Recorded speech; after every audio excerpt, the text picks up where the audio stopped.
so chatty. How you doing? I'm good. I'm a little depressed. Oh no, what happened? Guess mine's not the first. Oh, Heartbroken. I know. Olivia. Yeah, it's interesting. A lot of people who I didn't even know were so into her or so influenced by her. In my own family, cousins and aunts and stuff like that were posting things like "Thank you so much," and Yeah, I had right. no I idea mean, the impact. I guess I should have known, right? From well, that. Greece was made such an impact, and I mean, how many generations it just keeps picking up and picking up. Yeah, My niece, when she was like in her teens, was watching Greece. yeah, sure. I saw And Grease 25 times in the oh theaters. God, holy. Yeah. Well, Sheena, what I about you? cheated a little bit because we had a local theater that had like 78 cents movies. And Yeah. so it was showing one week, and me and my neighbor, we went to the theater and like watched it every day for Wow. a couple of viewings. But yeah, Well, it she was knew what something to to do, do Chris. during the summer. I was too young to experience it the first time. Yeah, right. But yeah, I remember watching it a few times too. And the soundtrack, just, oh my God, so good. Yeah. She was a fighter and a great example of positive thinking and Yeah. healing, and so Yeah. I'm at least glad she's out of pain, because it sounded Yeah. like the last couple of weeks at least were not great for her. So No. Well, it started out with Olivia for me, and then it went directly into Sheena. yeah, Sheena knocked her right down to number 2. Oh, Sorry, Olivia. yeah, that's okay.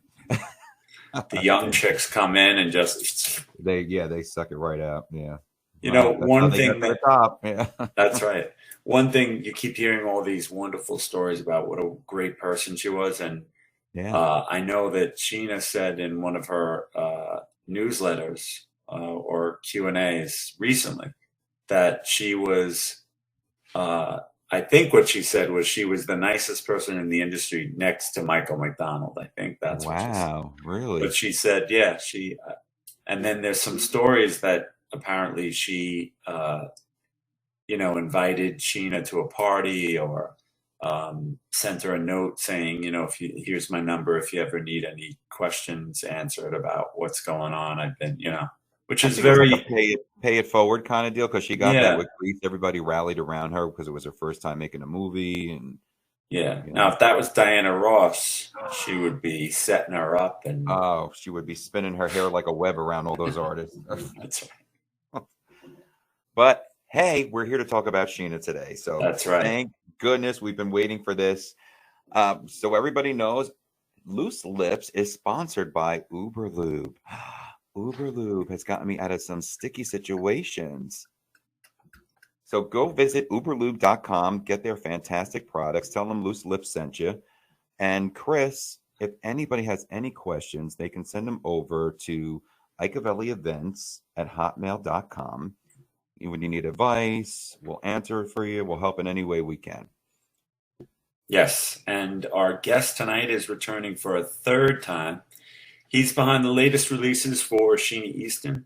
Prior to this project, he was the editor of Attitude magazine, where he locked in iconic cover photos of Madonna, Elton John, and George Michael. He won Best Men's Magazine Editor at the BSME Awards, which is the British Society of Magazine Editors, in 2005, and appeared on many iconic television shows. Yes, and he is here to discuss the fourth release he has produced for Cherry Records along with RT Industries, 1982's hit HBO concert special, Live at the Palace, Hollywood. I have to tell you, I attended one of the 1982 concerts.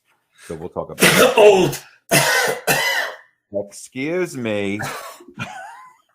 Remember, I was born in 82. So this was just released on DVD for the first time with an expanded full audio concert on CD, restored with 5 unreleased tracks from the vaults. He is here to chat with us today and answer some of your questions. Let's welcome Adam Mattera. Hi. Good to see you again. How are you, Adam? I'm great. Yes. Thanks for having me on the show again. Welcome back. You're becoming like Diane Cannon on The Tonight Show. You're a returning visitor. This is great. Does Adam know Diane Cannon? I know the name. Okay. I don't really. I'm not deeply Connected. I have deep Diane knowledge, I'm afraid. I'm going to send you a video after this show is done. Okay. Yeah, I'll get Well, included. congratulations, Adam. This is another release that is just phenomenal. I mean, the packaging is incredible. The artwork that we just listened to all of the tracks. I listened to mine on Amazon Music, and the quality is even better than the original release to me. Yes. Oh yeah. Yeah. I'm very excited about the quality. I mean, it was all restored from the original. When I was doing my Vault research for the whole everything, we came across the original masters for the audio masters for the concert, the 60-minute TV special from '82, and the whole thing was there, plus these 5 extra tracks. Yeah. So once I found it, I was like, well, that's a no-brainer. Really, we should put it out because it never came out as a standalone. No. It only ever came up back in the day as this. Yes. Right? This is the original form it came in the 80s. I actually have that. Yeah. People under a certain age will not have no idea. No, they're like, what the? I mean, what do you do? Do you eat it? Do you push it into the? Yeah. I remember Laserdisc. That's what it was on as well. It was on Laserdisc as well. Yeah. Yeah. Yeah. Now, Ike, do you have that? Are you the one that went to a hotel to watch it? A hotel? Are you being funny, Chris? No. There was a story. Someone, I thought it was you, Ike, but I guess it was one of her fans. You know, HBO wasn't prevalent all over the United States at that time. It was 1982, and so this fan had rented a hotel room in an area that had HBO and brought his VCR so he could tape it. It was a very smart thing to do, you know, because I didn't have cable until 1986. So I didn't have HBO, but story is almost there. My friend actually called me from his rotary and said that Sheena was on HBO, and I listened to the whole concert while I was, but you know, obviously it didn't have the same effect, but it was cool hearing it because I had just seen her August of '82, and same exact track list, except she didn't do Machinery at my show, which was kind of odd. But yeah, fantastic. Yeah, considering I was a single. Yeah, I think from what she was mentioning in the show, I Wouldn't Beg for Water was the single. I Wouldn't Beg for Water was it would later become a single. Yeah. You know, I wonder if Machinery was released in the UK prior. It probably was, right? It was, yeah. But I think there was about a month gap. Yeah. Okay. Or so. It was the first single from the album that was about to come out. Right. Or that had come out by the time the broadcast was on. Yeah. Yeah. By the time the broadcast aired, the album Mouth Money Music had been released and so on. And the first single was Machinery. But it was staggered. At that point, they were all staggered slightly between the UK and the US, and the UK would lead. Yeah. We started swapping round a bit later as a career. Right. Shifted to the US. Yeah. So the actual broadcast was in 1983 on HBO. Yeah. And I do remember the video, I think, came out that summer. Either that Christmas? I thought it was this summer because I remember going. Did it come out in 80 that quickly after? Well, as far as I'm aware, I mean, from the information I could find out, because I wasn't sure about this myself, I always thought the broadcast happened first and then the release of the VHS Laserdisc. But I think in the UK, at least, the VHS came out because you couldn't access. There was no HBO in the UK. Okay. So I assume in the UK and I assume Europe, the home video was out that Christmas of '82. Oh wow! Okay, that's interesting. And then it started airing. What was it? April '83, I think. Yeah, April '83 on HBO. And there must be a window until it was allowed to be released in the US. I'm guessing. I'm not sure. It's hard to piece together all this timeline completely.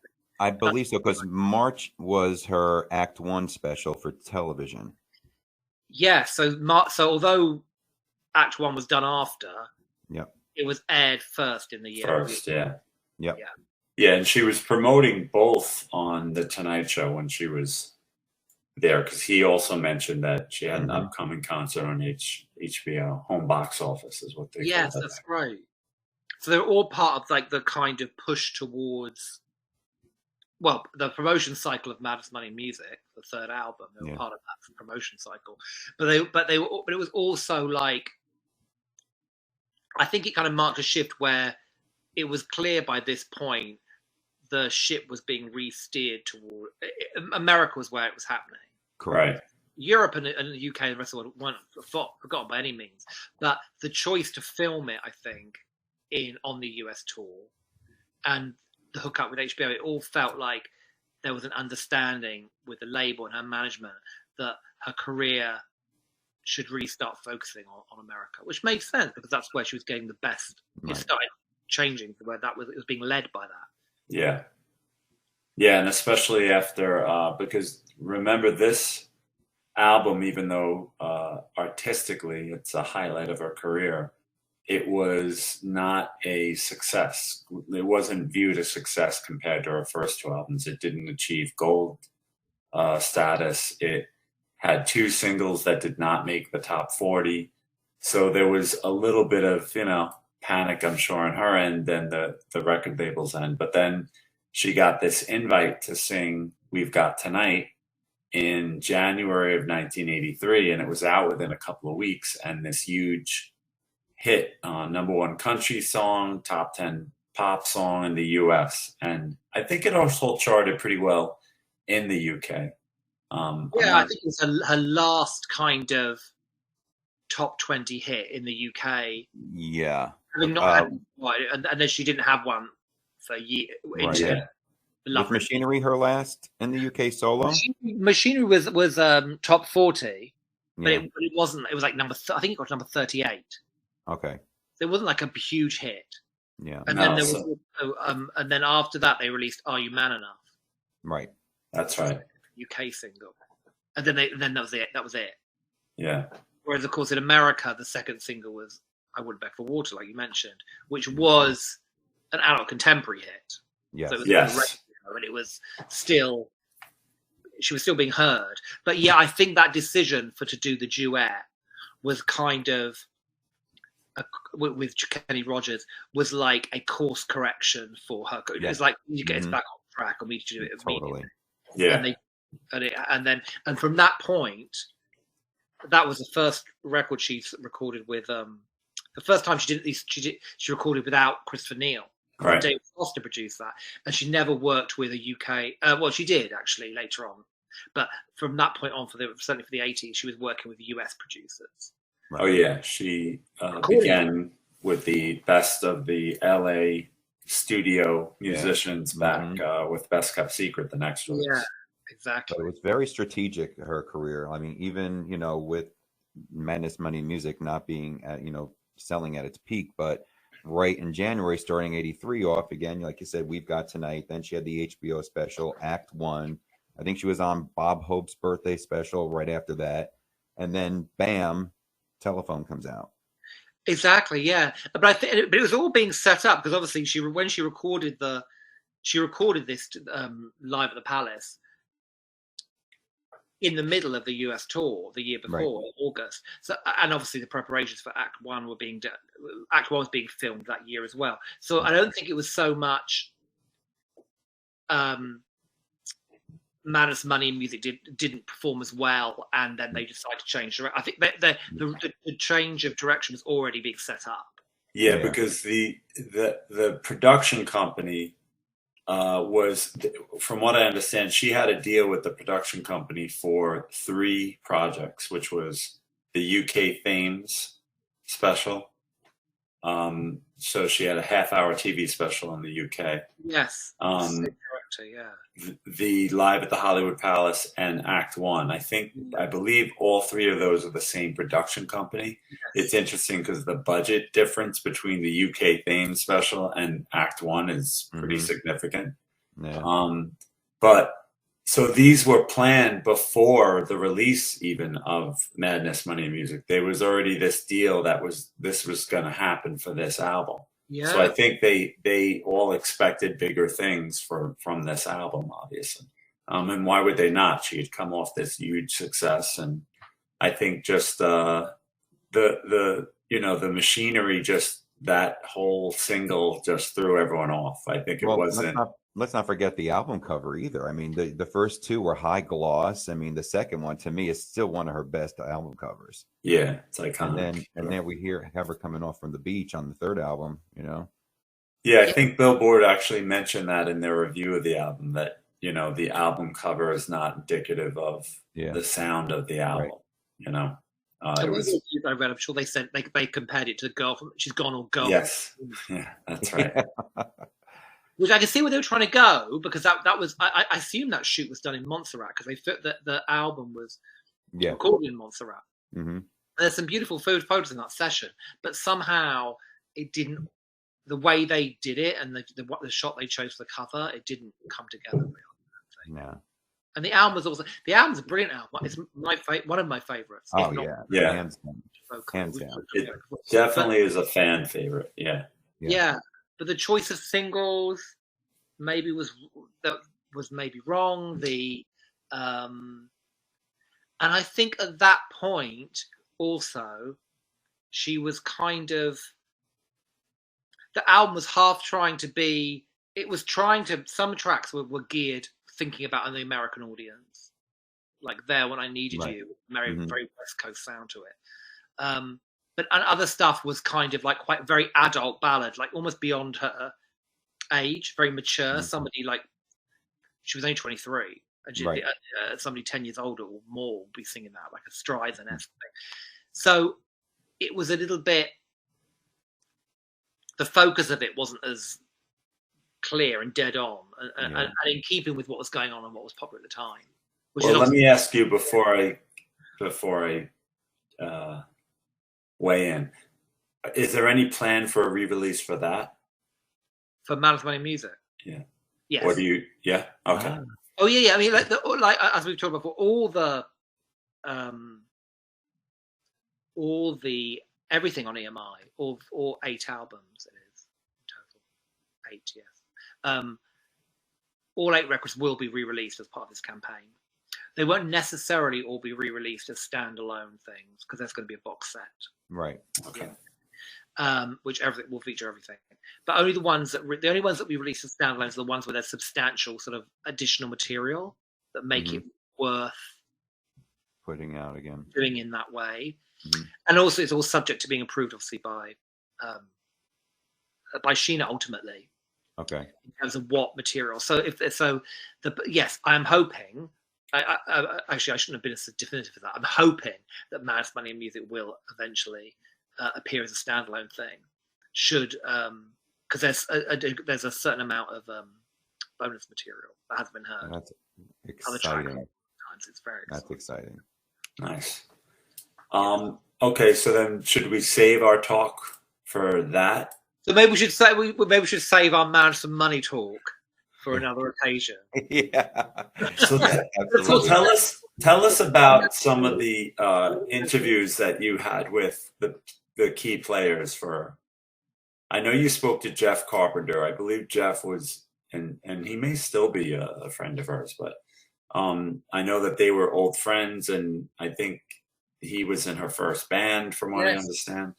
Yeah, he was. And you spoke to him about this, correct? Yes. So Jeff, actually, there's a picture of that's who is it? Let me just show you. Let's get a little booklet out. Yes. Jeff is in that picture. In this. Right. Perfect. I remember. Yes. And who's the guy on the right? He was interesting. His outfit. Jerry Moffat, who was a younger guitarist who Jeff tutored at the time, and then became part of the band. But Jeff was with Sheena right from the beginning, from before right the very, very beginning, because he mentioned that some of those songs they did in the set, Right. like Fooled Around and Fell in Love, rather, was something they did. They would rehearse and put in sets right really early when he first met her, because apparently she was due to go on tour with David Essex. Yeah. Okay. In the early days. This was before the release of the first album, which didn't happen, and that's when he started putting a band together for her. So she pretty much the touring band, which wasn't necessarily exactly the same as the recording band. Right. The touring band she had was pretty much the same for that first act of her career, the UK driven led, and Jeff was key to that. He was a musical director at one point, so he was there through the whole first US tour, and that's where Live at the Palace was recorded, right dead in the middle of it in August of '82. Although it's not what I was interested, I didn't quite realize this until I started doing the interviews and piecing it together. That show at the Palace wasn't like a public gig. It wasn't one of the dates. It was specifically, and it was only over one. It was only one night. It was one night only as well. So they had to get it right. They didn't film 3 nights. Oh wow! 3 nights and choose the best cuts. They did it top to bottom, like the show. Yeah. And got it for the obviously they're recording it, and because what happened was the Palace Theatre had just been refurbished and was about to be reopened to the public, but when the people had just bought it then and renamed it the Palace, it had been going for years, like since the 20s, and it had always been like in the centre of Hollywood. It had been a place where big stars, Sinatra, Lucille Ball, Jerry Lewis, these type of people, right from back in the day, people had appeared there and also had TV shows filmed there. So when they were looking for a venue to record this TV special on the tour, and they figured out the dates and planned everything where she would be and her touring schedule. They had this window they created to record this. The Palace was about to reopen a few weeks later, but they filmed it in that venue prior to it reopening to the public, because its refurbishment had been installed with all the latest video tech, because video had just come in as a big thing. Right. It was shot on video, it wasn't shot on film. And so they did it and cleverly hooked up the deal for HBO and for the home video market, because the home video market had just boomed. Just in infancy, really. This was like 82 when it was recorded, 83 when it came out, whatever, the video. Home video literally just started in less than a year or two before. Yeah. And I was thinking about it, I think 83 was probably the year when the making of Thriller by Michael Jackson was released, which became the biggest selling home video of all time. Right. And then probably prior to Live at the Palace would have been Olivia Newton-John's Physical. Yeah. Which was like the first ever video, VHS album. Where I read someone talking about Beyonce's video album the other day, and that they, because she's constantly doing like video albums now, isn't she? Right.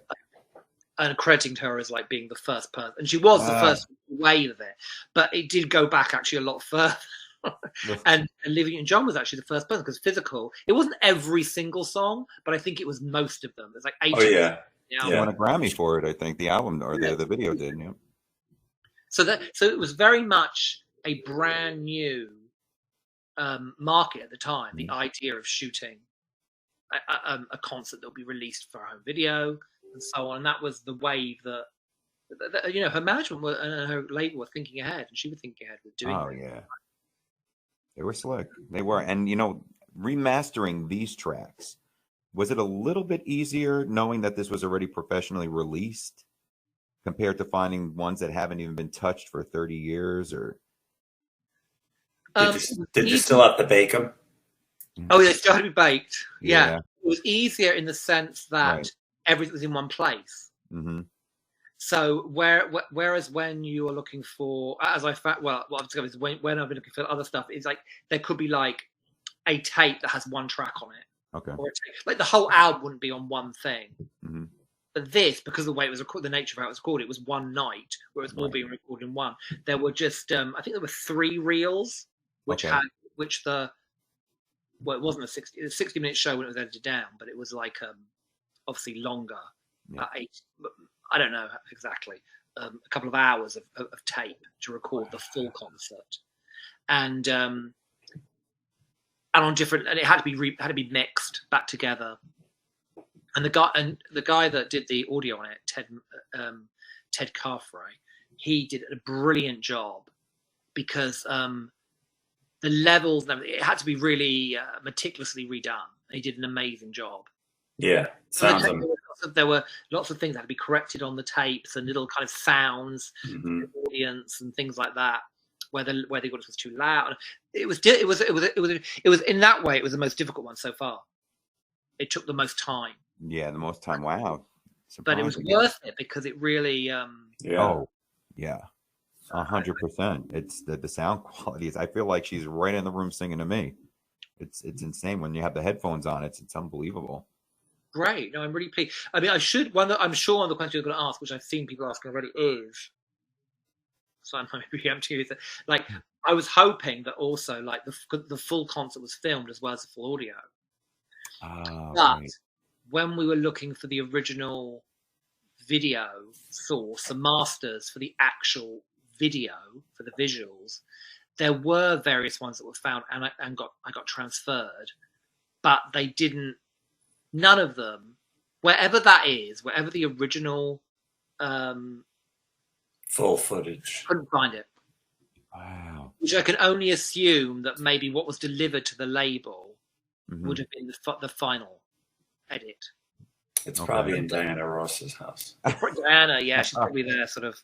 Yeah, she probably went to the desert and dug a hole. No one ever seen it. No, I imagine the production company didn't deliver it even. I imagine that, like, I can't remember what they're called, but the production company made it. They probably had an order to do a 60-minute special, and so the decision was made, and that stuff was edited, and who knows where it was even kept. I mean, we're talking like 4 decades. You know? Yeah, right. I think they did a good. First of all, the quality of the concert when you compare it to even concerts that came out later.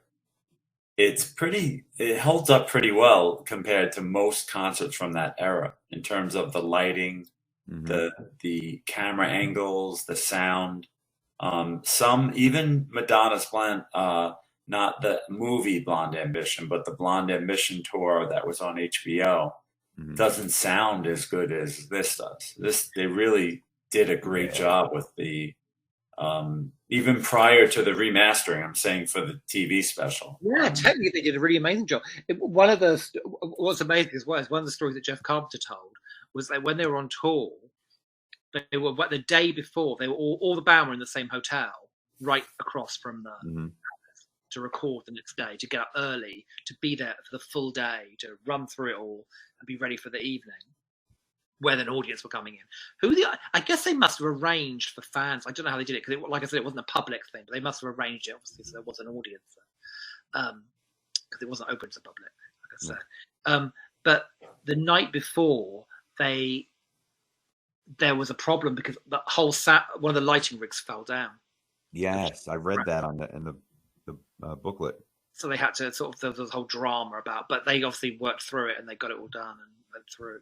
But at that point, one of the points he made was they'd been touring for so long by that point together. They were really tight and really rehearsed. So they knew really well. So it was very slick. Well, that was the other thing I noticed that the band is incredible, but you know what? The background vocalists were phenomenal. Some of those harmonies that they did, they replicated some of them from Chris Neal's productions, but they were like spot on. Like I was listening, there's not one person off in any moment. It's very meticulous. The phrasing is on point. Really great background vocals. And I think on certain songs, like Are You Man Enough, for example, there's a really great, the play between Sheena on lead and the background vocals, really like a call and response type thing they do, really adds a certain dimension. Actually, it's better than the recorded version, in my opinion. Yeah. And the album version. And also on Raised on Robbery, the Jodie cover. Yes. The backgrounds and her are great on that. Sure. And Fooled Around and Fell in Love. Oh my God. By far one of the best tracks on the whole entire. Even when I seen it in concert, I'm like, oh, this should have been released. I actually agree with you. I don't. Yeah, I'm surprised for a US radio. Yeah, it was one of those songs that by that point it had been a huge hit, mm-hmm. a decade or so, just less than a decade earlier, actually. Right. But people were familiar with it from a man singing it. Mm-hmm. And Sheena at that time, her version's brilliant. Yeah. Fantastic. And the change of gender with the song adds a certain like frisson to it, you know, a certain like edge. Yeah. And I think it would have been a huge hit in America. Me too. It's amazing. They never recorded it. And she even had, like, in the beginning stages, she very soulful in some of the delivery on it too. Yeah. Yeah, that was the first big hint at what she could do with more of an R&B delivery. Sure. Mm-hmm. Yes, it's definitely got more of an R&B flavor to it. I think, who was it that was said? Somebody I spoke to, because I've spoken to quite a few different songwriters, and not necessarily for this particular project, but for all the different ones. And Christopher Neal, but Dominic Bagatti, who co-wrote A Letter from Joey and Modern Girl. Yeah, Modern Girl. Yeah, he picked out one of his songs, mentioned the R&B, talking about the sort of like her nascent R&B flavor, which really became apparent once she was recording with like Prince and Angela Wimbush later on. Right. Even on the very first album, there was a song called "So Much in Love," right, which is quite R&B. Yeah, really. Yeah, it's got a Sade kind of laid back R&B groove. Yeah. So she always had that sort of these different gears in what she could do. It's incredible, really. So there's so few artists can do that, you know. This show definitely displayed it. I mean, opening with the rockish Prisoner. This one didn't have Cry, but the one that I seen, she did Cry, which is a country song. Yeah. Mm-hmm. Total out and out country song, isn't it? Oh, I didn't even realize she performed Cry on this tour. Yeah, she did. She left Machinery out, and she did Cry. Oh, I think I might have preferred Cry to Machinery in a way, but she was a song to perform live. I think, and it's such a sort of such a studio sound, isn't it? It was such a like new wave sort of studio. Yeah, you know, it's interesting. There's an effect on the vocals on Machinery that they must have done through the mixing board. It added some layer to it that it's not on any other vocal in the concert. But just for that one, if you listen, you can hear that they did some processing to the vocal just for that song to make it sound a little, I guess, more modern. You know, one of the things that was interesting is, you know, you get to see, I think, more of the artist when you see them live, right? Because they're creating these albums, especially in the beginning of her career. I think Chris Neal was probably very good with teaching her and on how to construct an album, getting songs, having her choose the song she wants to record. And I think she evolved from the first album to having much more control by the time Madness came along. Yes. But if you look at this tour, because the tour really is the artist, she's picking all the songs. She's, you know, involved in the patter. She's involved in the placement of the songs. It's where they get to be a little away from the management and the record company and any pressures that they're putting on for.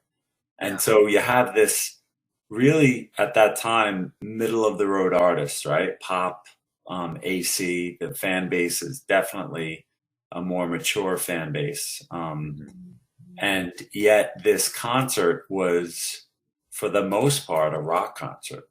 I mean, it had this mix of ballads, but even the ballads are a little more rock oriented. And but the covers that she's choosing, you know, A Star, Raised on Robbery, Fooled Around and Fell in Love, Help Is on Its Way. It's kind of like this LA rock concert vibe.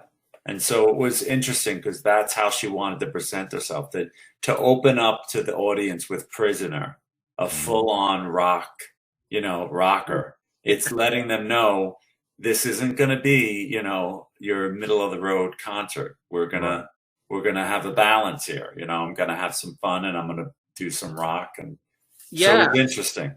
Yeah. Yeah. To go from something like a full-on rocker like Prisoner to a ballad like In the Winter, the Janis Ian song, is like, I mean, that's quite a drastic shift, kind of different things she's showing. The covers are really interesting, her choice. And like you say, of course, they have come direct. Clearly, they came directly from her. And as I was saying, Jeff mentioned that, some of them were there right from the beginning, years earlier. Yeah. Songs she liked. And they're interesting choices because her doing Janis Ian and Joni Mitchell, and of course later on she covered Joan Armour Trading. That's maybe not a surprise. Well, it's instructive as to what she liked, but like these were great female singer-songwriters, they're brilliant songs, emotional songs. But then the songs like Elvin Bishop, Fooled Around and Fell in Love, and the Little River Band, Help Us on Its Way. Those songs were like 70s American rock radio hits. They weren't hits in Scotland. No. They were never hit. They weren't even in the top 40 in the UK chart. So she was obviously had an ear for music, and was coming. I'm not sure exactly where that came from, but it's interesting. Or how she heard them. Yeah. Well, I think she was paying attention to what the US was listening to versus the UK, and I love Little River Band. In the 70s, oh my God, I listened to them all the time. And when she first started, I heard of the guitar, and I'm like, oh my God, no way. There's no way she's doing this. And I always wanted to hear her do more rock. Like after hearing her in concert, I thought Madness, Money, and Music was going to be geared more towards like rock music, pop rock. And, that's the feel I got just from seeing the concert. Yeah. Yeah. And maybe it would have been, there could have been space on Madness, Money, and Music for a couple of those covers, actually. Right. Sure. Just the title track alone was very. That was very. It was similar to what she was doing in the show. Yeah. Yeah. There were. Machinery was that new wave sound at that time, which was very English and modern, and then Madness, Money, and Music, and so I think that there was a yearning on her part to explore more of that, but I'm sure also there was pressure to still appeal to that middle of the road bass, and so there were a lot of those ballads on that album as well. The interesting thing is, you think about the Joni Mitchell selection, there's so many songs she could have picked that people would have expected her she picks the ballsiest rocker that Joni Mitchell had recorded at that time. It just again was indicative of who she was as an artist. I think that appealed to her to surprise her audience, to not have them, expecting something and then giving them something different. Yeah. Another thing's interesting about her selection, I think, as well, is her. Well, I was just thinking before when we were talking about is that she really did. Not, I would say gravitate. She recorded loads of songs by loads of different people, but there definitely was a thread of her paying attention to female songwriters, and not just the big, like Joni and Joan Armour Trading and whatever, who were big stars in their own right, which was covering. But when she covered, as she does on here, she covers Kiki D's Star. Yeah. She makes a name. She calls out the female songwriter, Doreen Chart, the writer of it. Specifically when she's doing the introduction, which adds to that idea, like she really wants to give credit where credit's due and support female songwriters. And on her next album that she recorded, not Madness, Money, Music, the following one, there's a singer called singer-songwriter called Jennifer Kimball. Yes, but relatively young and unknown, who she recorded 2 songs by. Yeah. So that definitely was something she was doing. One thing that occurred to me about Star as well, when I was it was really because that sound that Kiki D hit had was, and by that time Sheena was a hit maker in UK, and it was like a comeback single for a big hit for Kiki D. It sounded like something that Sheena could have recorded. Oh, yeah. Right. Yeah. And in fact, it sounded like something, when you listen to the lyrics, it could literally be the song that she did for like the big time, the reality show, because it really is. It could be the theme for that. Sure. The lyrics are so. Yeah. And she talks about that in the concert. That was additional patter that was not there in the original broadcast because Star wasn't there. But she paired it with Madness, Money, and Music. Yes. Which was another, that was the theme of that particular twofer. Yeah, and you really get the sense that reading interviews at the time, listening to her patter in the concert, that Madness, Money, and Music thing that she was talking about, it wasn't just a shtick, I don't think, that she was doing for the album. I think it was really, it was exactly what was happening to her. It was why those particular songs appealed to her. Yeah. It was she whipped up from obscurity and suddenly become an international touring star around the globe which, I mean, it was quite a heady whirlwind experience she was going through. Not right in the beginning. Yep. At that point, and really quite. I mean, nowadays, I suppose, since then, you'd have all the shows like the American Idols and the thing where people would go from being totally unknown in a matter of weeks or day, being on television, and then suddenly the whole country or a whole world knows them. But it hadn't really happened at that point. Prior to that, there's no parallel, I think, to what she went through. Right. Think about it. People would sign to a label, they would tour, eventually release a record, and they would go through a growth period where they would watch the audiences get bigger. Yes. Sheena, once she hit she was a star already. Yeah. And internationally, that was the other caveat. Yeah. Like, it wasn't even like she could have that ability to, make mistakes publicly and kind of grow. Her first single out of the box without the documentary Here or in Other Territories was _1 in, I think, 22 countries. Yeah. So, to literally go overnight internationally is, quite a feat. Yeah, absolutely. And you think about it, like there will be think about someone like Robbie Williams, who in the 90s was a huge UK star, like the biggest male star for years and years and years. They were always talking about they're always trying to break America with him. And despite their best efforts, it never happened. Right. Like the money and the being brought, it didn't happen. With Sheena, it literally happened in less than a year. It was something like 8 months later. She was after she had her first hit in the UK, she was #1 in America. Right. And that sort of global everything coming together on an international level was kind of pretty unprecedented. It didn't really happen as much then because they was not coordinated in that way. They wouldn't necessarily. Well, but the UK was more of a love affair, watching her and seeing her on this show, and then immediately they picked up and got the song and bought it, and then when she came here, and I know I talked about it previously because when I heard Morning Train and I just heard the tail end of it, I thought it was Streisand, and I was like, oh, I said this is a little different for her, and when I found out it was Sheena, everybody was playing this song continuously every single way. We used to go to they call them the arcades, and you would hear Morning Train every friggin' hour. It was playing over and over, and then it was You Could Have Been With Me. They were playing that continuously. So they loved Sheena. They just loved her look, her sound, her personality, and her interviews. You took to her immediately.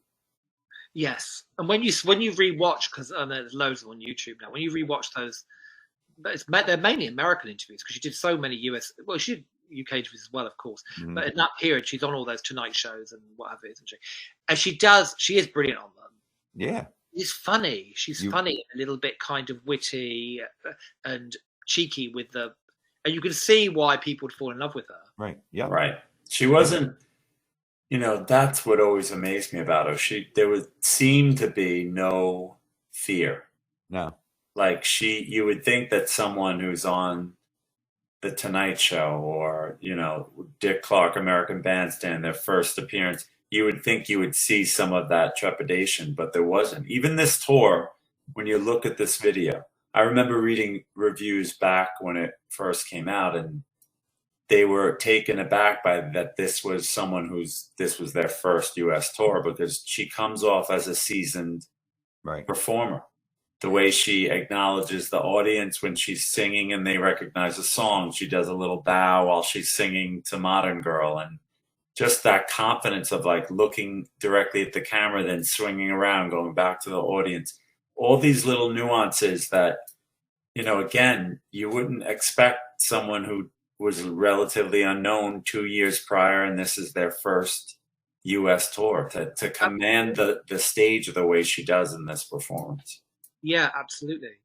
I mean, when you think of, it's many years later, but I was just thinking as you were saying that about people like Mary J. Blige and also Mariah Carey, who became big, sold loads of records, but hadn't ever hadn't never really performed to audiences. And so suddenly on their first tours, they were in front of they were in big arenas, doing shows, having not built up that stagecraft, and it showed, and those early, they could be a bit awkward, not necessarily vocally, but like in terms of their rapport with the audience and so on.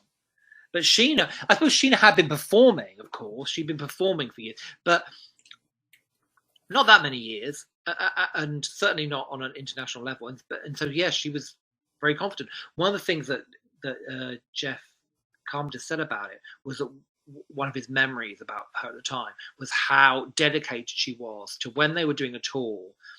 They would it would be very strict in terms of the amount of dedication to.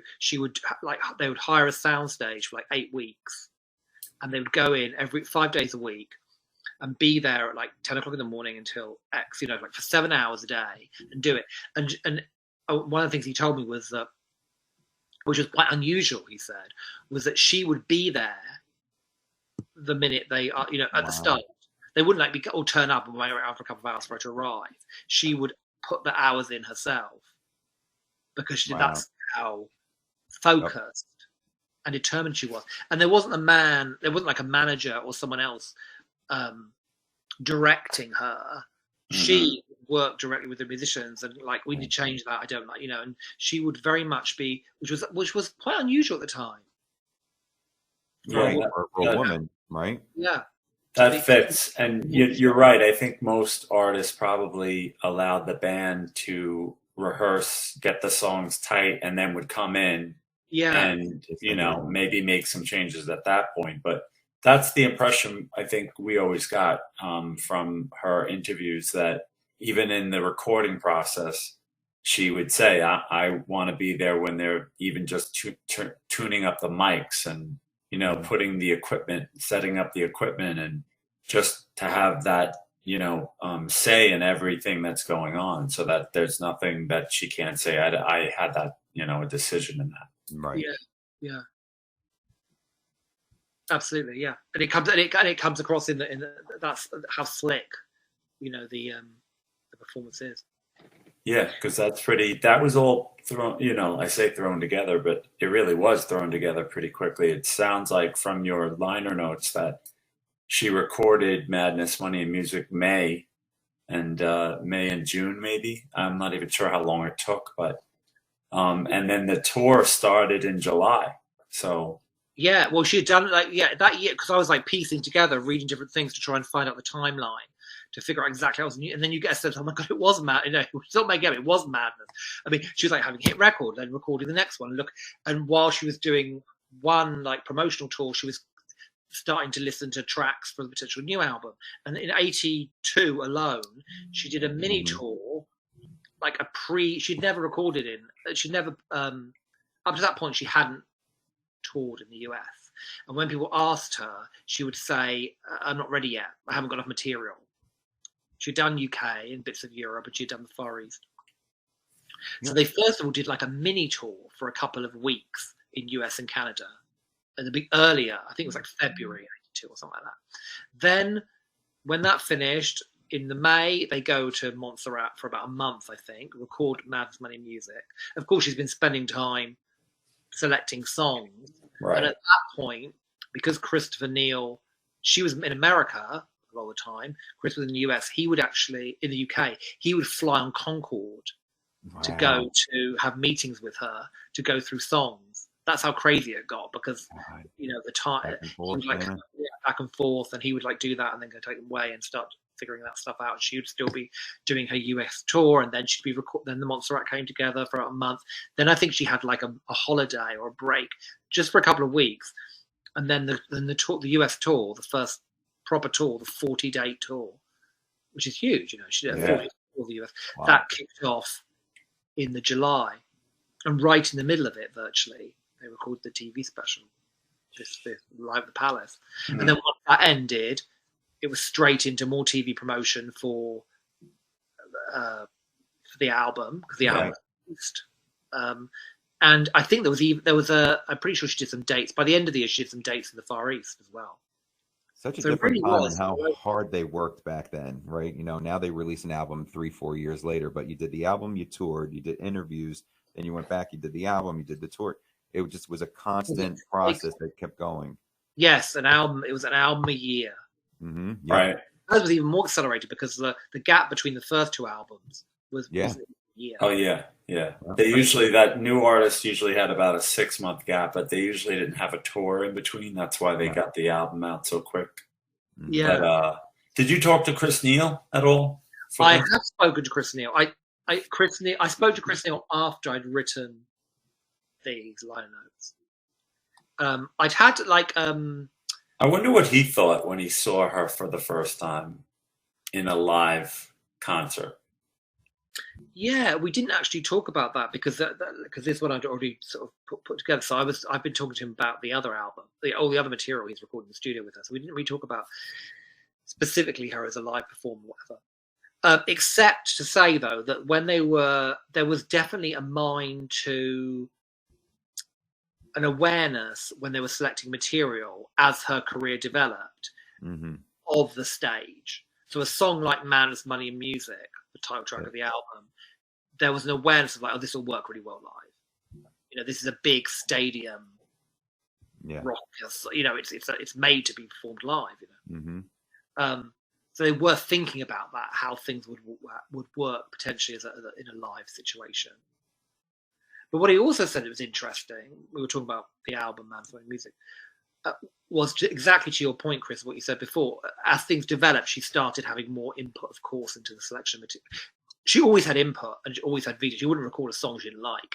Right. But as her confidence grew and as her fame grew and so on, she would be, Chris would bring songs, she would bring songs. Sometimes they would receive the same songs with different routes, but from different songwriters. But certain songs, and one of the ones that Chris mentioned was the Janis Ian song. That was very much a song that she brought to the table. I was like, I want to record this this song. I want to record it in the winter. That wasn't him. That was her completely. Brilliant. Right. Yeah, so was Wind Beneath My Wings. I think from what I understand, she lifted that from a box that was meant for Cliff Richard. Oh, right. I haven't heard that story. I know that was what I know she absolutely loved it. She talked about it, obviously, when she intros a song in this concert, she gives a whole long speech about how this. Yeah, there's a radio interview where she says that I don't know if it was playing in an office in EMI, but it was specifically going to be sent to Cliff Richard, and she lifted it and joked in the radio interview, "Thank you, Cliff." I can't even imagine Cliff Richard's version. I can't even. I don't know.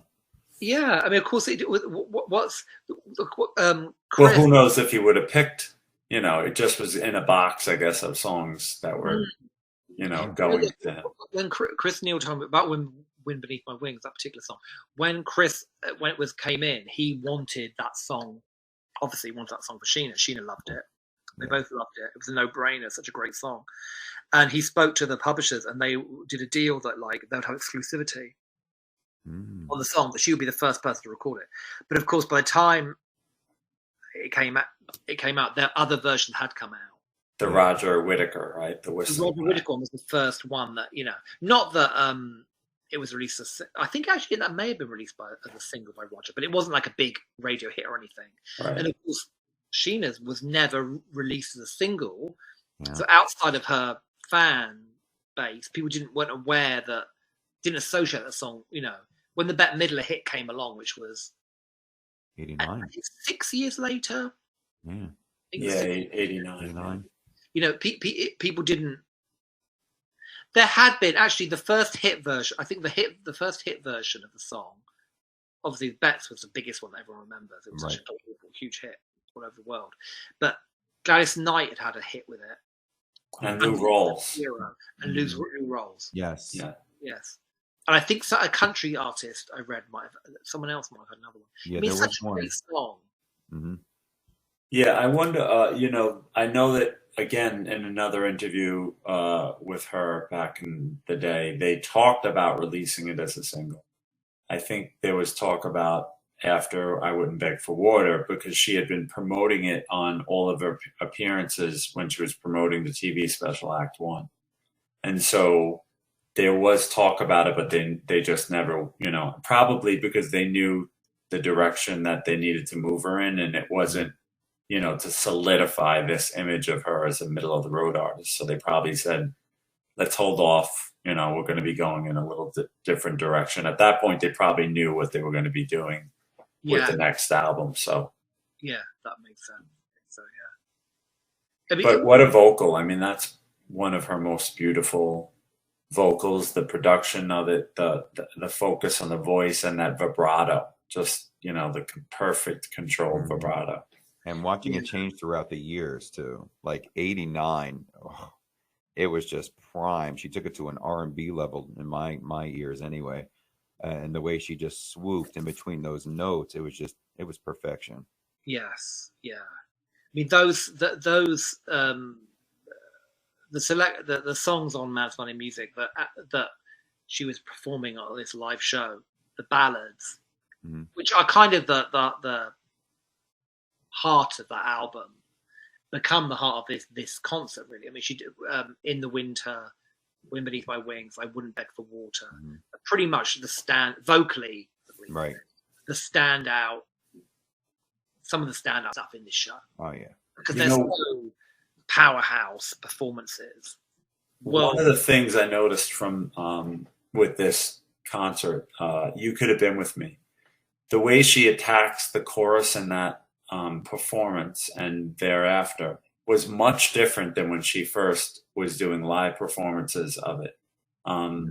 I don't know if that was a natural evolution of just performing more and more, or if she actually got someone to just work with her a little bit. She obviously had a natural raw talent, right? But there's such a difference in the technique that she's using to hit those notes. In the beginning, she would just hold it straight without any vibrato. And in this performance and moving forward, there was vibrato throughout, and it just cleared up any issues she may have had in the past. Because there were some spotty performances of this song when she did a live appearance on The Tonight Show. It was a little under, and sometimes just adding vibrato can fix that. But there were no issues moving forward from this point on in terms of her, any issues really. She just, whatever she wanted to hit note-wise, she did. But you could definitely hear, if you play even the studio version, you'll hear such a difference in her vocal growth just in this short period of time from, a year. Yeah. Absolutely, yeah. She was definitely, she was growing year by year at this point.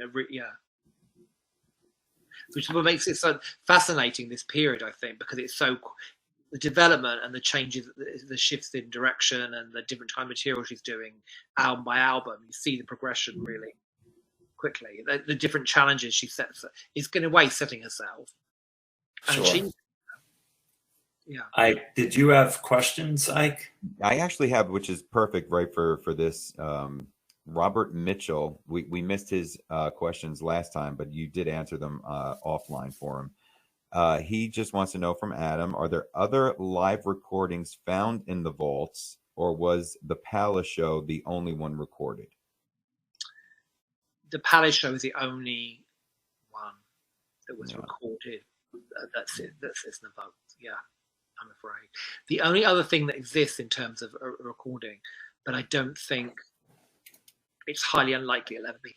There was a show in the same year that was recorded. It was released on bootleg back in the day. There was some CDs that circulated of it, and it was also sent to radio stations. It was called. We have different names, but it was basically recorded on this tour earlier. San Diego, I believe it was. That's the one. Yeah. We were talking about this earlier. Yeah, it was. I think it was January of '82. It might have been the first date or the right? Wasn't it like the beginning of this mini tour that you're describing? That's what it was. Yeah, and in it she performs a few more songs from "You Could Have Been With Me," and the only song she performs from the new Mad's Money Music is "I Wouldn't Beg for Water." Right. And she actually comments in that show that there's this new song I'm about to record. Right. Because she's excited about that song in particular. Yeah. At that point, it hadn't even been recorded. Because I remember they aired it because they actually had it in Us magazine. It was a picture, 4 pictures of Sheena on stage. I've seen that advert. On Stage something it was called. On Stage Tonight. That's it. It's called On Stage. That's right. And it was pressed on vinyl, I think, and sent to radio stations. And the sound quality is pretty good. Yeah. Yeah. It'll be great to get that reissue. It would be great. I don't think it's going to happen because of various but the Calm Before the Storm, that was insane. Oh yeah, that version. That's right. Yeah, that was really good. Yeah, and what a song that is! Oh my God, that's one of the early songs. Even better live than recorded. Right. Yeah. Amazing. But sadly, no, there weren't any other official live recordings made, and it's a shame because you find on YouTube all these interesting covers, bootlegs, which the sound quality is really bad. That obviously were recorded by fans at the time. I think it's such a shame because she did these interesting covers and so on. But no, unfortunately, not recorded. And then we have one from Jane in Ohio who said, "Thank you for all the hard work you've been putting into these re-releases. What is the next re-release?" What is the next re-release? Well, can you talk about what the next release? You may not be able to. Of course he can, Chris. I can't. Unfortunately, there are various different things that are in the pipeline. What I don't want to sort of say this will definitely happen until they're kind of all officially signed off, so to speak, and approved by everyone that needs to be. But there will definitely be lots more. I can't say what the next one will be yet. What I can say is that there will be vinyl as well as CD, and there will be more DVD, and there will be another Record Store Day release because, of course, we had that Record Store Day vinyl, the first one. I've seen a lot of people with the Sugar Walls vinyl. Oh, you've got it. I got it. I got it at Coachella. Oh, stop it. So I was at Coachella this year, and they set up a tent for a record store. Open it up again. I didn't see the other side. Enough with your mug. Okay, Let me move it over. No, up. This is going to sound really bad on audio, what I'm saying right now. All right, go down a little bit more. Up a little bit. All right. Oh, wow. So, and I'll show you the pink vinyl, but I was in the record store, and I said, you probably won't know who this artist is. It was a young woman. And so they said, oh, no, we know her. And I said, well, tomorrow's record store day. Do you think that your curator will have pink vinyl? Come on. So do you think your curator would have someone in their 30s in mind when they picked out, their releases? So she said, I have a feeling, she goes, we're not told what we're going to get, but I have a feeling that we'll have that. So it's a double record. So there's 2. Wow. That was the poster I got with the 45 for Eternity. Sure. So anyway, I went back the next day. This woman had very nicely tucked it away in hiding for me. Oh, great. And I was a happy camper. I got to see Coachella and I got my record store day release. Yeah, you know, Adam, you're making so many people happy. We're so grateful that you're doing this. Oh, thank you. Yeah, well, that was that one. I'm really pleased with how that went because I've never worked on a vinyl release before. And, it's beautiful. She never got this treatment when she was on a major label, let alone, you know, yeah. Having a reissue. This is, you know, incredible. I think Ike's right. Just if you read all the comments, people are so appreciative. It's not just that it's being re-released. It's the fact that you are so evidently taking a lot of care and attention to so many details. Even the liner notes, I always say this, it's like reading a transcript from Behind the Music, which was a popular documentary series here. It's something most people overlook, how much the fans want to know about the creative process, and you understand that, and you really get a fanatic's appreciation of an artist and the details that they want. Everything from the artwork. I mean, this was a beautiful project with the pink vinyl. It is. Oh, thank you. Yeah, thank you. I'm really happy with how it turned out. I'm really happy with how it was received as well. I mean, it totally sold out. I couldn't even get a copy. No. I did eventually get one copy. You did? Good. Okay. Yeah, but it wasn't like there were piles on the record company. They all went, because it was the record store day thing. It was kind of it's a slightly different thing because it's distributed through that record store day system, and it's not, they're not like the label Cherry Red that I'm doing it. They weren't selling it online. Right. They did own stock of it even, but I did get one eventually. But because the main point is because it did so well, we're doing another one for the next one. Nice. Very nice. And because the thing with the lead time for vinyl is that it takes forever, because obviously the vinyl over the last 5 years, I'm not sure exactly, has had such a resurgence that all the pressing plants are backed up. Yeah. Right. Whereas it would be like maybe a 2-month lead time. Now it's literally, I've had to deliver which I can't say what it is yet, but the one that comes out next April, the audio was delivered about 2 months ago. Wow. That's long, the lead time. Wow. How long it has to go through the pressing plant queue in order to be out in time for April. It had to be delivered. It's amazing. So Cherry Red, were they anticipating the response, or are they pleasantly surprised by the response? I think they've been pleasantly surprised, to be honest. Yeah. Oh, yeah. Yeah, the first release was repressed at least 3 times. That's phenomenal. Re-CD. Private Heaven was repressed once or maybe twice. I'm not sure. It'll be interesting to see the response to the live album. I think it was sold out when I went on to purchase it. Oh, was it? A week and a half ago. Oh, wow. And I'm wondering if I was on the UK site, maybe. Right. Amazon? I hadn't even know myself. Yeah, I thought there was a really good one to do in the sequence because to have a DVD element, because I wanted to start doing a DVD, and it's a whole different process technically to do and stuff, and takes a while. And also, yeah, so for various reasons, it made sense to do the live in Hollywood, and it had never been released. You know? Yeah. Yeah. No, it's exciting. Oh, yeah. So we have lots of things coming up. We have vinyl releases. We've got a vinyl release for Record Store Day, and we have more CD and DVD sets. I just can't say for sure which one it will be. And the other question I think we had was regarding the streaming, because we had the live one on streaming, but the other 2 releases have not been released to streaming. Is there any plans to release those? Yes, there is plans. In fact, the label had asked me. I'm a bit surprised. Yeah, I mean, they had the RT, who now own the catalogue. The EMI catalogue, she's the EMI catalogue. They control that, and they this time simultaneously with the physical release have done the streaming platforms. It's on all the tracks, all the individual tracks are on YouTube. Yes, I've seen that. Yep. Day of release, they did it. Yeah. Yep. So and I assume from this level up, from now on, they'll do that for the rest of. I wasn't actually aware it was going to be on streaming. Yeah, that's great.